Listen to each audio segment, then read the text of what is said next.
آپ صلی اللہ علیہ وسلم نے ارشاد فرمایا کہ پہلا وہ دستہ جو سمندری غزوہ کرے گا قد اوجبوا، ان سب پر اللہ تعالیٰ نے جنت کو واجب کر دیا ہے۔ خال المومنین، مومنوں کے ماموں حضرت معاویہ بن ابی سفیان رضی اللہ تعالیٰ عنہ اس غزوے میں شامل تھے جنہوں نے پہلا بحری غزوہ کیا۔ حضرت معاویہ بن ابی سفیان رضی اللہ تعالیٰ عنہ بحری بیڑا بھی انہوں نے ایجاد کیا۔ معاویہ بن ابی سفیان رضی اللہ تعالیٰ عنہ کو آپ صلی اللہ علیہ وسلم نے ہادی اور مہدی قرار دیا، اور حضرت عبداللہ بن عباس رضی اللہ تعالیٰ عنہ وہ حضرت معاویہ رضی اللہ تعالیٰ عنہ کو فقیہ کے لفظ سے یاد کیا کرتے تھے، جیسا کہ صحیح بخاری میں موجود ہے۔ تو معاویہ بن ابی سفیان رضی اللہ تعالیٰ عنہ فتح مکہ کے موقع پر مسلمان ہوئے 8 ہجری کو، اور یہ کان یکتب الوحی، وہی لکھا کرتے تھے جو کاتبین وحی ہیں، جن کی تعداد بعض نے 48 بتائی ہے، اور بعض محدثین نے ان کا نام جو مینشن کیا مورخین نے وہ 40 کے قریب ہیں،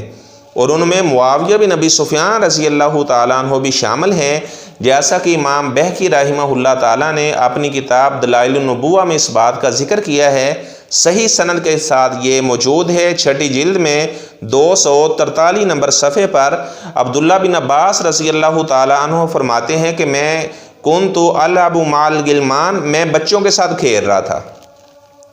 آپ صلی اللہ علیہ وسلم تشریف لائے تو کہتے کہ میں چھپ گیا دروازے کے پیچھے۔ آپ صلی اللہ علیہ وسلم نے مجھے بلایا اور فرمایا اے عبداللہ جاؤ میرے لیے معاویہ رضی اللہ تعالیٰ عنہ کو میرے پاس بلا کر لاؤ، اور آگے لکھا ہوا ہے وَكَانَ يَكْتُبُ الْوَحْيَ، اور وہ وحی لکھا کرتے تھے۔ بعض لوگ ان کا کاتبین وحی میں شمار نہیں کرتے، نام نہاد جو متجددین ہیں وہ کہتے ہیں جی حضرت معاویہ نے کون سی وحی لکھی تھی، 8 ہجری کو تو مسلمان ہوئے ہیں، اور آپ صلی اللہ علیہ وسلم 11 ہجری کے آغاز میں آپ صلی اللہ علیہ وسلم کا وصال ہوا ہے، تو بھائیان 8 کے بعد 9 10 2 سال تک کیا وحی نازل نہیں ہوئی؟ تو جو وحی نازل ہو کہتے نہیں کون سی آیات انہوں نے لکھی ہیں، تو جو باقی صحابہ لکھا کرتے تھے حضرت زید رضی اللہ تعالیٰ عنہ یا ابان بن سعید رضی اللہ تعالیٰ عنہ، حضرت ابو بکر صدیق رضی اللہ تعالیٰ عنہ، اس طرح جو باقی صحابہ ہیں لکھا کرتے تھے کس کے بارے میں یہ موجود ہے کہ سورۃ توبہ وہ فلاں صحابی نے لکھی، یہ کسی کے بارے میں بھی مینشن نہیں ہے کہ فلاں سورۃ فاتحہ کو فلاں صحابی نے لکھا تھا، بلکہ جب وہی نازل ہوتی تو آپ صلی اللہ علیہ وسلم کے پاس جو بھی ان لوگوں میں سے جو 40 کے قریب ہیں اویلیبل ہوتا تو آپ صلی اللہ علیہ وسلم اسے بلا لیتے، اور یہ سنن یعنی بہقی دلائل النبوہ کے اندر موجود ہے۔ امام بہقی رحمہ اللہ کی جو کتاب ہے کان یکتب الوحی، حضرت معاویہ رضی اللہ تعالیٰ عنہ وہی لکھا کرتے تھے۔ اب امام بہقی رحمہ اللہ انہیں نہیں پتہ چلا کہ یہ جملہ وہ درج کر رہے ہیں، آج کے متجددین کو پتہ چل گیا جی انہوں نے کون سی وحی لکھی ہے، کون سی یاد لکھی ہے، تو حضرت زید بن ثابت رضی اللہ تعالیٰ عنہ نے کون سی یاد لکھی ہے آپ وہ بتائیں۔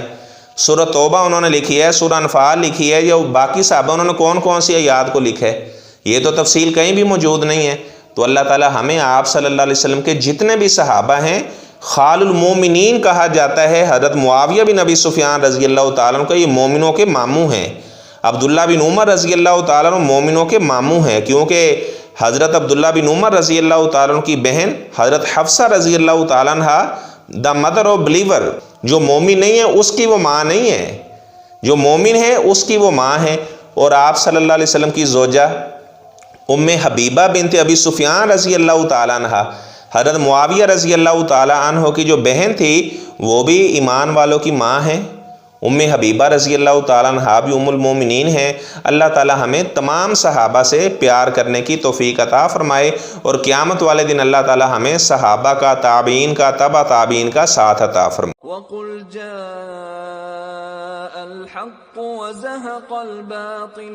إِنَّ الْبَاطِلَ كَانَ زَهُوقًا۔